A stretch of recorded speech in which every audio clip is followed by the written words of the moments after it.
अस्सलामुअलैकुम दोस्तों, आज हम बात कर रहे हैं मासूम ड्रामे की किस्त नंबर 14 की, जो आज फिर से जज्बात, तनाव और सस्पेंस से भरपूर रही। अगर आप चैनल पर नए हैं तो सब्सक्राइब ज़रूर करें। चलें शुरू करते हैं आज का मुकम्मल रिकैप। एपिसोड 14 की शुरुआत वहीं से होती है जहां पिछले किस्त खत्म हुई थी। माहौल में बेचैनी है और हर किरदार किसी ना किसी राज के बोझ तले दबा हुआ नजर आता है। इस किस्त में सबसे ज़्यादा हाईलाइट होने वाला सीन वो है जहां पहला मरकजी किरदार आखिरकार अपने अंदर छुपे खौफ और उलझन को ज़बानी बयान करता है। उसके तासुरात से साफ लग रहा था कि वो अब सच के इतना करीब पहुंच चुका है कि वापस पलटना मुमकिन नहीं।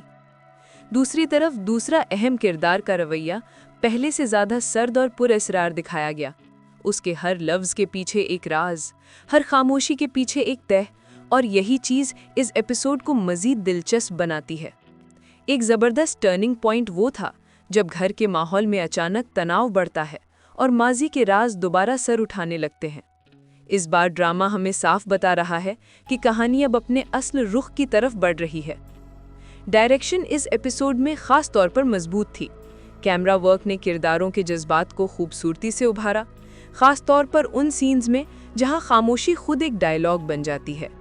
नाजरीन के लिए ये किस्त इसलिए भी अहम है क्योंकि एपिसोड 14 में पहली बार एहसास होता है कि कहानी सिर्फ एक फैमिली ड्रामा नहीं, बल्कि एक ऐसी हकीकत का सफ़र है जो सबके दिल बदल कर रख देगी। आखिर में किस्त हमें इस मुकाम पर ला खड़ा करती है जहां अगली एपिसोड के लिए बेचैनी मज़ीद बढ़ जाती है। क्या अगले हिस्से में सच सामने आएगा या मामलात मज़ीद बिगड़ जाएंगे? ये जानने के लिए हमें अगली किस्त का इंतज़ार करना होगा।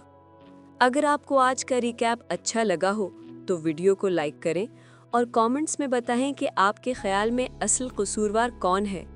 मिलते हैं अगली वीडियो में। अल्लाह हाफ़िज़।